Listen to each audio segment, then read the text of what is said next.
Nothing. Nothing but.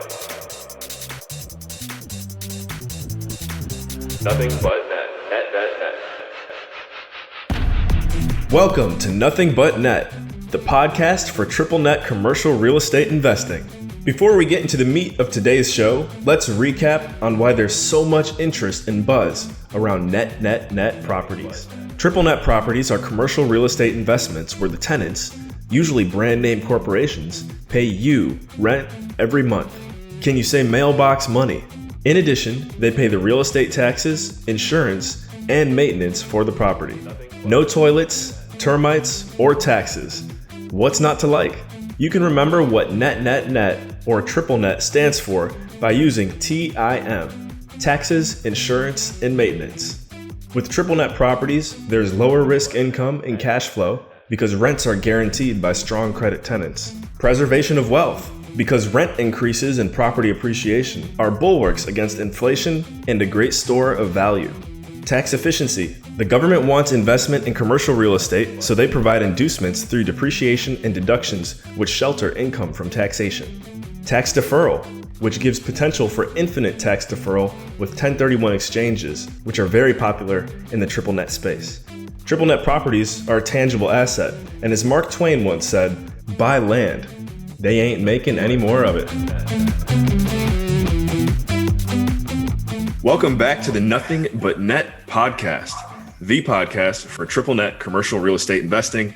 I'm your host, Adam Carswell, joined by our co-host, Michael Flight. We have another exciting episode ahead of us for you today. To our dear listeners, the title of today's conversation is Net Lease Development and REITs. We have a legend with us here today, guys. Alex Dmyterko, as the president at BlackStream LLC, which is a diversified real estate company that operates in North and South Carolina. Through the SVN and BlackStream brand, Alex and his team offer exceptional commercial real estate services throughout the world, with those offices being in Greenville, Columbia, Charleston, South Carolina, and then also Charlotte and Asheville, North Carolina. A lot of Alex's focus goes into development at BlackStream Development, and they focus on apartments, office, and restaurants in their respective core markets. Some other highlights here on Alex's resume. He's successfully led all operational and financial aspects for a $5 billion REIT on the New York Stock Exchange that was traded as NNN, which is an acronym we love here on the Nothing But Net podcast. He's a founder of Trammell Crow BTS, that's built to suit in Chicago, Illinois. And lastly, he's developed projects nationwide from Alaska all the way to Puerto Rico. So definitely a national footprint in U.S. real estate. We've got about 20 other highlights here on Alex's resume that I'm sure some of them will come up throughout the conversation. I want to hand it over to Michael Flight now to introduce his good friend and share the main reasons why we have Alex with us here today. Well, one of the main reasons we have Alex is because Alex is a legend in the net lease space. He has done it all. He's done investment, he's done development. And Alex and I first met back in probably around 1990 or 1991 when he was at Trammell Crow. They were kind of going through a transition there. And we had helped them out on setting up some of their management programs over there. And then Alex went on to create their build to suit division. So with that, Alex, it's great to have you on the podcast. Great to see you again, Michael. And it's great to be here. I was chuckling a little bit because you're both calling me a legend. And in my mind, legends are what our ancestors were, our forefathers, people like that. So it's another word for just calling me old. You stick around long enough and you end up doing a lot of things. Yeah, but I gotta say, we are running in some circles and there's some, newer guys that are doing podcasts and, some of them have actually been in the business for like 1 year or 2 years and then start out doing a podcast. So, when you get to somebody like yourself with a little bit of gray hairs and just some of the exciting, stuff that you've been involved with. And it's just incredible. Like, at Trammell Crow, you grew your division from 8 employees to over $40 million in assets. And that was when $40 million meant something back in the early 90s. I just want to hit on something. So why don't you explain to us what a build to suit is? Because a lot of people don't understand what, BTS is and how it fits in the real estate market. And Sure. I actually want to hop in here too. You just remind me, there's a song that's hot right now, and it should be still hot by the time this episode goes out. And it's by a K-pop group called BTS. So I'm pretty sure it's not the same BTS. I actually saw that. It caught my eye. I have to tell you, I was pretty intrigued. First off, you're right. BTS stands for build to suit. The roots of build to suit, when Michael and I were starting in this business, was really, it started out as an industrial term. When an industrial user needed either a manufacturing facility or a warehouse facility that was built to its specifications, then it would be built just for that user as opposed to a spec building. So we would design plans around a specific end user's needs, and a developer would build it to them and then lease it to them. That was it in its simplest form.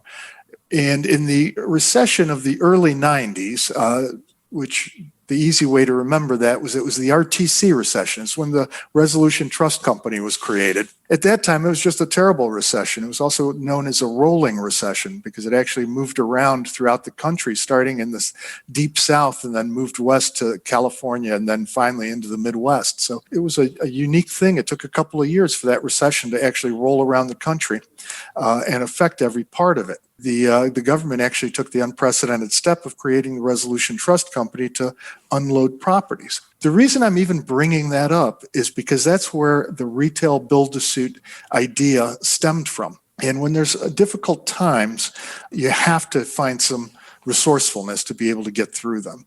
And at that time, what happened was that banks seized up and stopped lending to developers in the early 90s. And that's really been a typical pattern in most recessions, is that it affects real estate developers by having a lack of capital available to them.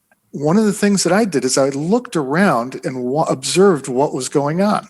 And although developers were having a terrible time getting capital, and it shut off almost overnight like somebody hit a light switch, I saw construction going on in the retail sector all over the place. And if you got under the hood and looked at it, it was large retailers self-developing for themselves. So Walmart was building for themselves. Kmart was building for themselves. Home Depot and Lowe's. And part of that is they were large publicly traded companies that had access to capital, not through real estate loans or reliant on banks, but by issuing bonds and being able to raise money in the stock market. They had capital availability. They were untouched at the time because they had great credit ratings. They were all investment grade. They were A credit or so, and they were building. They were not building because they necessarily wanted to be building for themselves. It was that they weren't going to be stopped by a lack of availability for developers. So they self-developed is what they were calling it. Well, I started to think that there might be an opportunity here. And specifically with some of the creditworthy tenants that might not necessarily want to use their own capital to expand. So as I investigated, I decided to come up with a business plan to create a centralized area within Trammell Crow Company to be able to take care of retail companies that were looking to expand and using our capital to be able to pay for the cost of that expansion or pay for the cost of the development. And we called it BTS because as an industrial investment, build-to-suits were considered extremely safe. So by calling it had the connotation, it's 100% pre-leased. It's on a long-term lease. What could be safer? So in a way, calling it Trammell Crow BTS was really marketing. It connotated to banks and to investors that this is a safe investment. It's 100% pre-leased on a long-term lease. And I had to go through a whole business plan approval process with the company. They said, sounds great, go do it. They said, one problem, you got to go come up with the money. And I'm like, okay, that's great. And at the time, for those that don't know who Trammell Crow Company is, at the time, it was the largest development firm on the planet. The only two entities in the entire world that built more than Trammell Crow Company did was the United States government and at that time, the Soviet government. Right, and we gotta hammer that home. I mean, Trammell Crow was just a super huge developer. They were just the thing, and it was two Texas developers, Jerry Hines and Trammell Crow, who were both named for their founders. These guys were just gigantic, like billion-dollar companies. Comparatively speaking, who could you compare Trammell Crow to in 2020? It's hard to say. I would say if people are looking for entities that are that big now in comparison, like a Blackstone or somebody like that. Okay, wow. I think it would be something similar to that. And Trammell Crow himself was the first real estate developer inducted to the United States Business Hall of Fame. I don't know if you all knew that we had one, but I learned. And so he really falls under the category of a legend in my mind. He developed everything from apartment buildings, office buildings, multifamily, industrial, and all sorts of things beyond that. So my contribution was to come up with the idea of the Trammell Crow build-to-suit on a retail level. I ended up sourcing the funding for it and being able to work with Citibank, became my lender.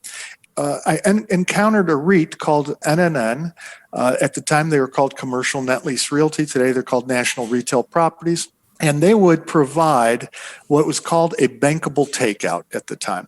A bankable takeout meant that they were guaranteeing to purchase my completed asset as long as I did the following things. And it was basically that I would get an acceptable lease with a creditworthy tenant, and that I would complete the construction as promised and delivered at the rent, and the rent would commence. So basically, I had to do what I said I was going to do, and as long as I did that, they would purchase it from me, guaranteed at a specific price that we negotiated based on a cap rate at the time. And that price would vary depending on the lease term. So my first customer was Office Max, which at the time was was owned by Kmart, which at the time, can you believe it, had an A credit rating. The blue light special is no more. That's exactly right. My very first project with them was in Mesa, Arizona, even though I was living in Chicago. And I had talked to them and explained the idea that I had to be able to build for them anywhere in the country. They asked me if I was serious. I said yes. And they said, we got something for you in Mesa, Arizona. They had a broker that pointed out the location. It was an outlot. I was on a plane within 48 hours. Standing on the property with the property seller, getting to understand it. And that became my first project. And we built it, and I ended up selling it to the REIT, and I ended up doing that on a repetitive basis. So then the first year we did one project. The next year I think we did 3. Then we did about 8 or 9 projects. And what ended up happening over a period of time for that specific customer is that we became the most profitable per capita group in Trammell Crow, per capita. And I don't mean by a little bit, by tenfold. We were able to do this with a team of 4 people and ended up, like you said, at the time building $40 million worth of real estate. I don't know what that is today. Is that $100 million? Now picture doing that with 4 people. But I got to interrupt you too. Yeah. You, while you were doing this, developed all the way from Alaska to Puerto Rico and in places in between. I mean, that's just incredible too. Yes, because we started to get other clients as well, Michael. So Office of Max led to Borders Bookstore becoming a client, to Michael's Crafts, and eventually I moved over to the REIT and ended up developing for Eckerd drugstores when they were going through their rapid rollout. And so, I ended up at one time, I was working, this was on an Office Max project, and a broker on the West Coast for Office Max called me up and he said, I have something in Alaska that I'd like you to take a look at for them. And I said, Alaska? I go, that really sounds pretty cool. Remember, I'm a Chicago guy. Right. I hadn't seen a moose in my life, so I wasn't quite sure what all this was. I was going to say, did you have to do something to keep the bears off the project? Well, yeah. Well, luckily not. But I told the broker, if we end up building something in Alaska, I'm taking you on a fishing trip to Alaska because I knew he loved to fish. And it ended up being in Anchorage. Luckily, it wasn't anything too remote or crazy. It was attached to a mall in downtown Anchorage. We ended up going on the trip. We ended up seeing grizzly bears and brown bears. And I went fly fishing for the first time in my life and salmon fishing. And it was in such a remote place that we had to take a float plane in to land at the lodge. And we were 70 miles from the nearest dirt road. So it ended up, that fulfilled my my adventurous clutch cargo idea of the day. And I ended up doing a lot of more deals with both the client and with that particular broker. One funny thing happened many years later when I was running the REIT, National Retail Properties, and their development group. An opportunity came up in Alaska again. Now, I had been there in the summer. I'd built through the season. I was now. So you said, I got this. I know the market. No. Here's what happened. I said, anybody want to go to Alaska to go look at this property? And there was one really eager guy. I said, I do. And he was just so excited. And I just chuckled to myself and I said, all right, go ahead. Go take a look at it. And here's what I want you to do. I want you to call in when you're at the property and tell me what you see. And so all of a sudden, I get this kind of crackly cell phone. This is in the late 90s, maybe late 90s, crackly cell phone call. And I go, how's it going? And he says, oh man, it's unbelievable. I'm like, how's the site look? He goes, I have no idea. I'm like, well, why can't you tell me? And he goes, there's about 15 feet of snow. I go, all right. Well, are you able to get, drive close to it? Because I'm looking at an aerial. And he goes, well, I was, but by the time I drove all the way to the site, we ran out of daylight. There's only 2 hours of daylight. It was January, which is why I said I had no desire to go and take a look at it. So the other thing is I've got a cousin that lives up there, and in the middle of winter, the exhaust from the car pipe, the car exhaust freezes up in the air, so it's like ground fog in the air, so you can't see that either. So wow. But different challenges you find in different parts of the world or the country. Yeah, I'm sure Puerto Rico is quite different. It was. No snow. No snow. That's right. It's the weather's great and shorts are acceptable. But the interesting there is that I started working in Puerto Rico with a Puerto Rican that had worked and was educated in the United States and had become a broker there. So I was able to find somebody that I could count on to be able to drive me around. We could communicate well, and he was bilingual. I still remembered some of my high school Spanish, so I could get through it a bit, and started to learn the market, and then would bring different clients down to see it. The really interesting thing, there's a couple, but is the ICSC in San Juan, which I would attend, to the International Council of Shopping Centers convention, where I thought this might be a good opportunity for me to really get to know who's who in Puerto Rico. Well, what I didn't realize is I was one of the very few Americans that was there that wasn't a retailer. Or put another way, it was me and maybe a dozen American retailers that were looking at the island, walking around with a lot of the native practitioners. Well, one of the things is that I had never had such an easy time to be able to put a dinner together and have the head of Marshalls and Walmart and Home Depot all join me for dinner, which if you try to do that at an ICSC conference in the United States, you're lucky to get one of them. You rarely would put them all together. So that was a chance for me to really get to know some people at a pretty young age in a set of circumstances where we were all just felt a bit foreign in what was seemed particularly like a foreign land at that time. Today, I think it's a little more integrated into the United States than it might have been, but it was interesting. I gotta stop you right here because I gotta explain to people that in the retail business, it is a lot of times a relationship business. So even if you're not developing, but you own properties, if you know the guy from Dollar Tree that's calling you up and saying, I'm not sure I'm going to renew my lease here, or you're looking at a property to buy, you might know the guy from Walgreens or the guy from Home Depot or the guy from Walmart that you can call up and say, hey, what do you, I know you can't give me sales, but what do you think of this location and how you guys doing here? So you're just pointing out the importance of, either working with somebody that knows and has these relationships, or, you develop the relationships yourself. You've really nailed it on the head. And that's one of the big things about being a build-to-suit developer, is that it's, rather than being transactionally oriented, it's relationship oriented, at least for the best ones. I firmly believe that relationship and that trust gets built up over time so that you could have a long run of business together, as opposed to doing one-off transactions. I just want to know because you've worked with some prominent top brands as well. What do you think are 2 or 3 of the secrets or pieces of advice you would give to someone in building relationships, not just with any brand, but with like cream of the crop retailers? I think it comes to being the same with any brand, but with the larger retailers, that there's one thing that we, as a service provider and even a developer, the way I looked at it is I am an outsourced part of their real estate department. They are looking for new locations, and I'm going to provide the bricks and mortar and the capital to be able to do that. And it's my job to be able to take care of that. Now, with the top shelf firms, or put another way, the way we looked at it was the most creditworthy firms, and therefore able to attract the best capital, the best pricing for it. Those are the firms that it took more time for us to understand what is important to them, or put another way, how do their bosses define their success? What is it that they need to accomplish? And then how do I fit into helping them accomplish that?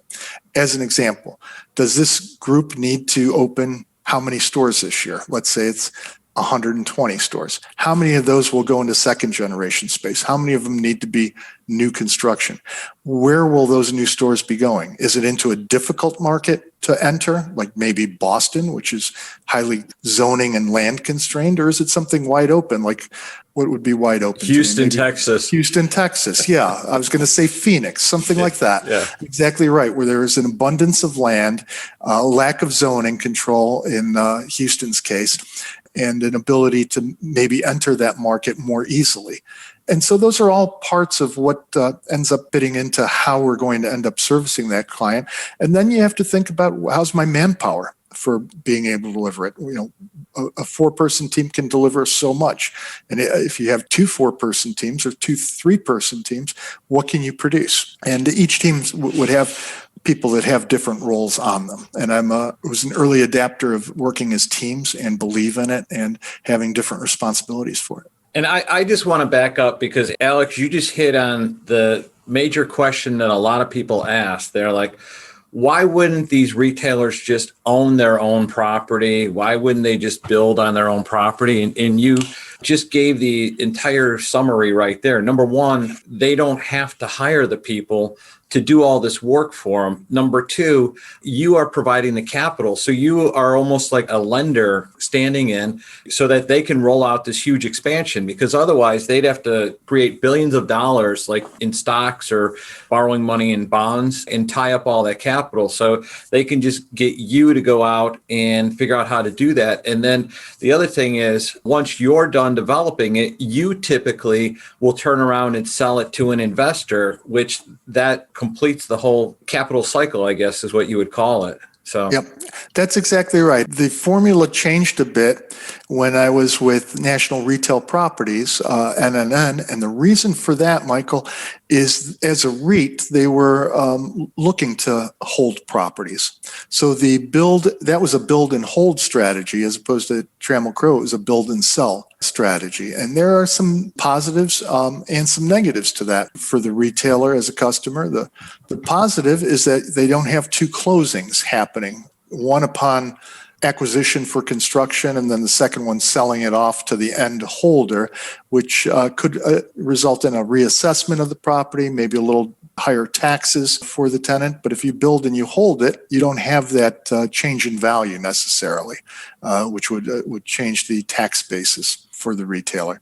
The other thing is, if a retailer ends up with, for example, NNN, the National Retail Properties, when we were there with the REIT, we might have 15 or 20 or 30 or 40 properties with the same retailer. That allows for a flexibility that's unique. There were times when there were issues with a certain retailer where they might be doing well in one location and not so well at another, where we could balance that out and actually adjust their rents in our portfolio depending on where it would be. So if you're not doing well in Tuscaloosa, for example, we could lower the rent there for a few bucks a foot and make it up over 2 or 3 other properties in areas where they were doing well in New Jersey or Chicago or something like that. That's a really unique and starts becoming more of a partnership with a retailer. And we might end up asking them to extend the lease or help them in one side and give us something where there might be a short term remaining, maybe extend in another area. So it allows for a better partnership than be with a one-off transaction. Yeah, and that relationship. I'm going to interrupt you there because even from an ownership standpoint, if you have a portfolio and you have a relationship with 10 to 15 stores and you've got a vacancy in one store, and so you can go to that retailer and say, I know you wanted to get into this really good store over here. We could put you in there, but can you take this one over here, which might be a little bit. So it gives you leverage because the retailer knows who they're dealing with. They know that they only have to do one lease form versus with 3 or 4 different people and negotiate a bunch of different clauses with 3 or 4 different people. Yeah. And then exactly. my next question for you is on the merchant developer side, which was the build to suit stuff. Yes. I've always found those leases as an investor the hardest to buy because they're just done quickly. Yes. And with the REIT, you had to kind of eat your own cooking and stick with that tenant. And so Exactly I bet you the leases were written a little bit differently.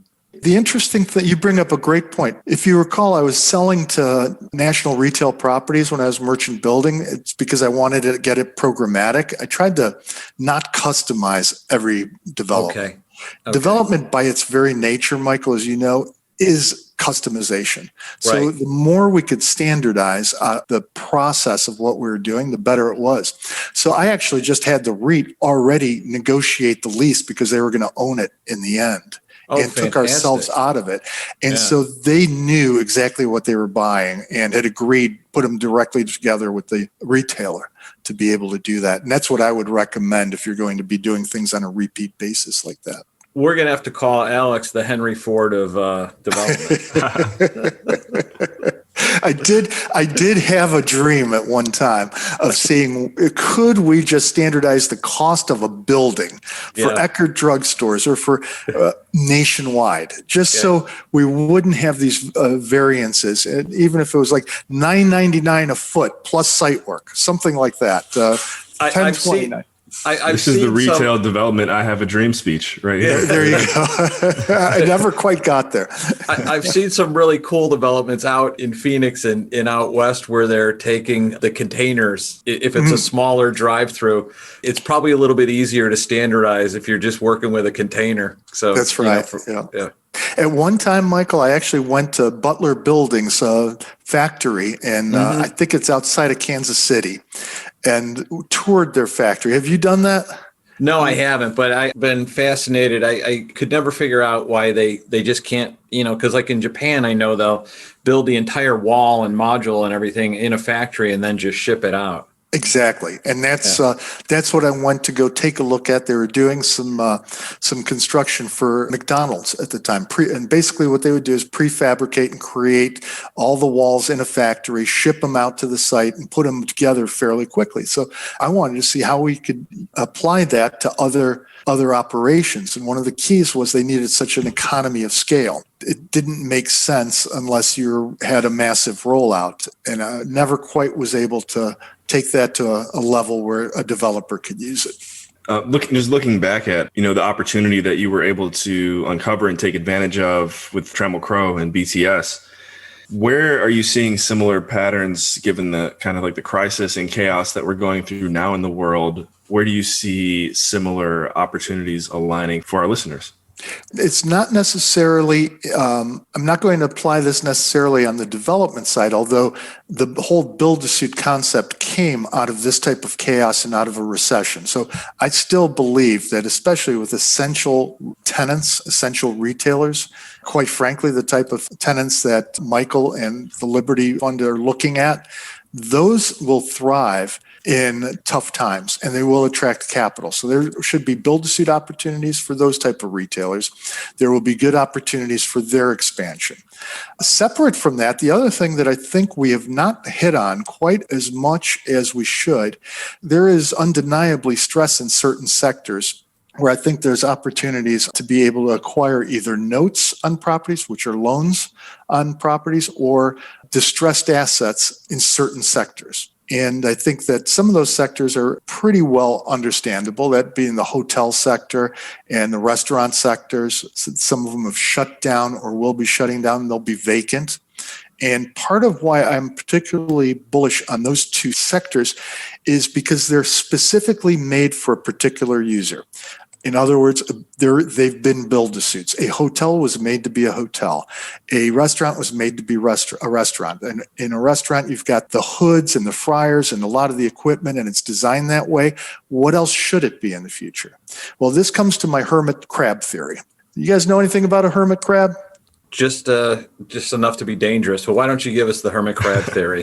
The hermit crab goes and outgrows its shell every few years. And the shell's not actually attached to its body. So what it does is it sheds its shell, it leaves it, and goes finds a bigger shell, moves into it. Well, the shell is the empty hotel or the empty restaurant. It is meant to be a new restaurant and a new hotel at some point in most cases. So we just need that new hermit crab to come in there and open up. And the nice thing is there are some really, really strong operators in the hotel sector that can withstand this, that can then take over the weak ones' shells and be able to update them and reopen them. And the same thing on the restaurant side. Now, I'm fully expecting that an empty hotel and an empty restaurant is going to drop in value and people will be able to buy it at a lower price and then release them to the new hermit crab restaurant or hotel. Right. And this kind of like follows up. So you are not doing as much retail development now. You're doing more industrial development and multifamily development. Is that correct? So tell us a little bit about what you're doing now. I'm very much focused on developing multifamily properties. And part of that is that as long as in our area, our population continues to grow, our jobs continue to grow in the Carolinas, people will need a place to live.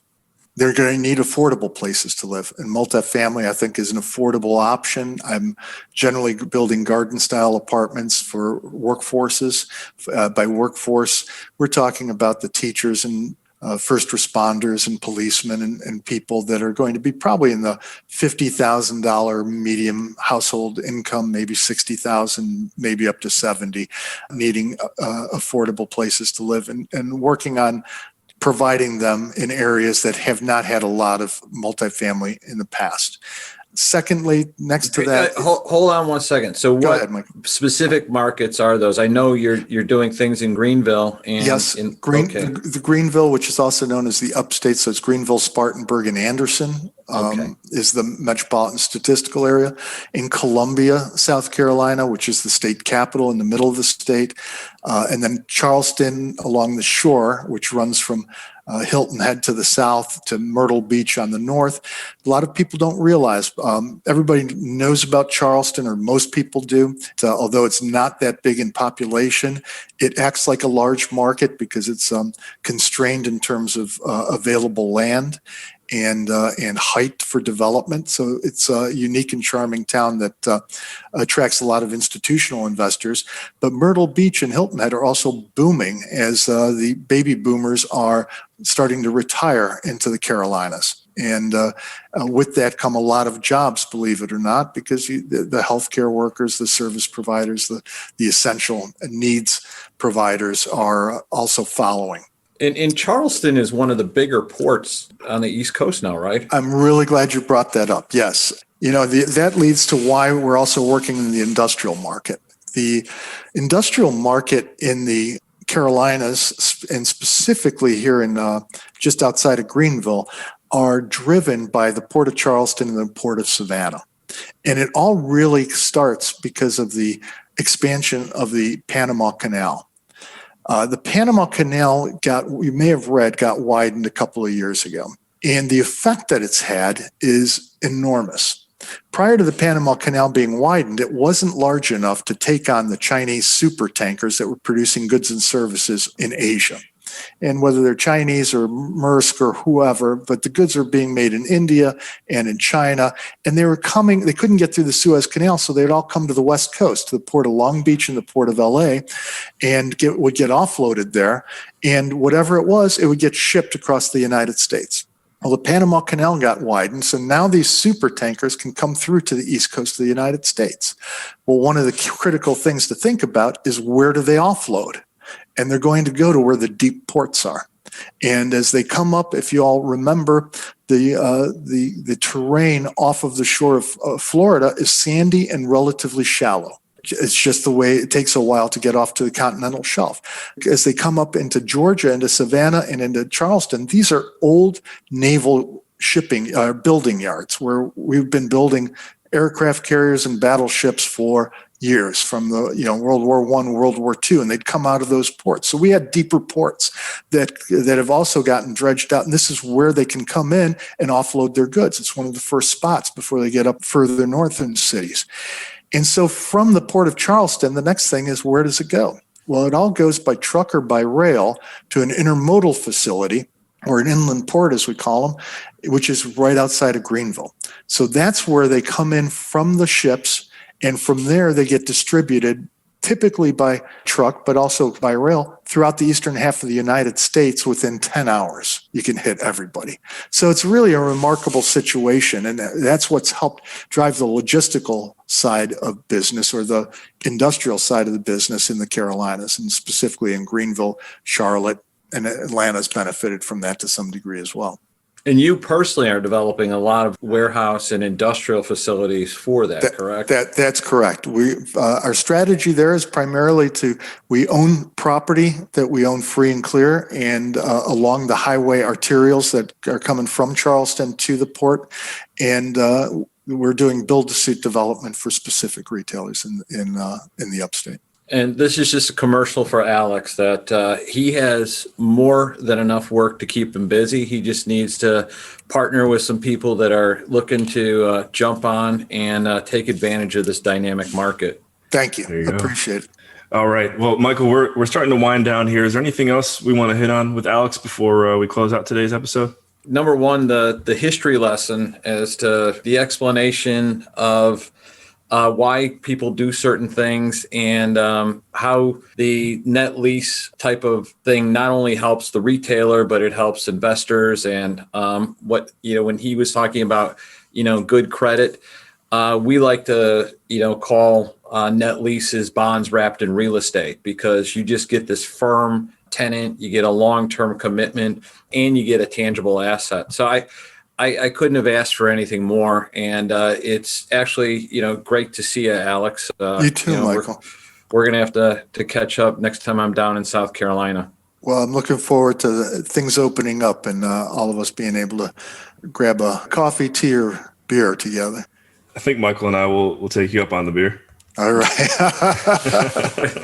As long as Alex isn't drinking his typical White Russian or White Claws, Adam. All right. Well, ladies and gentlemen, thank you for tuning in to another episode of the Nothing But Net podcast, the podcast for triple net commercial real estate investing.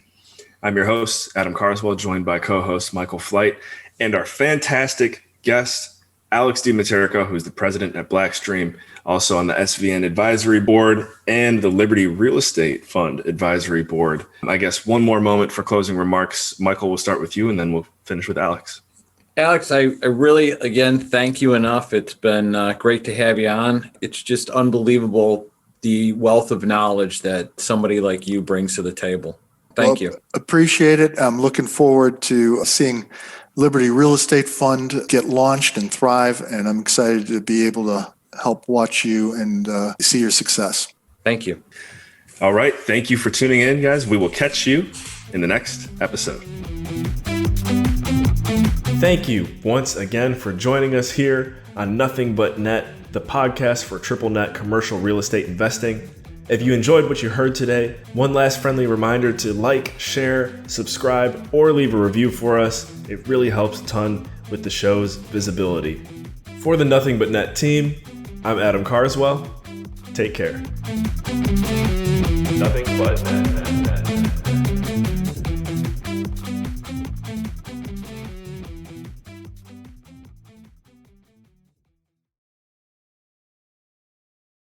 The Nothing But Net podcast is not intended to provide legal, tax counsel, or accounting advice. Adam Carswell, Michael Flight, Concordia Realty Corporation, Liberty Real Estate Fund LLC, and their affiliates do not provide tax, legal, or accounting advice or the worthiness and promotion of any particular investment. This material has been prepared for informational purposes only and is not intended to provide and should not be relied on for tax, legal, or accounting advice. You should consult your own tax, legal, and accounting advisors before engaging in any transaction or undertaking. We highly encourage individuals and investors to seek the counsel of a qualified attorney as well as seek the counsel of a tax professional or certified public accountant to determine if there are any potential tax liabilities or consequences as a result of anything contained herein. All listeners of this podcast or video should understand that there are no guarantees of any success, outcome, or profitability of any transaction or undertaking, expressed or implied, and will not be liable for any financial or other losses or damages incurred as a result of any undertaking. Go to nothingbutnet.us for a complete set of disclosures.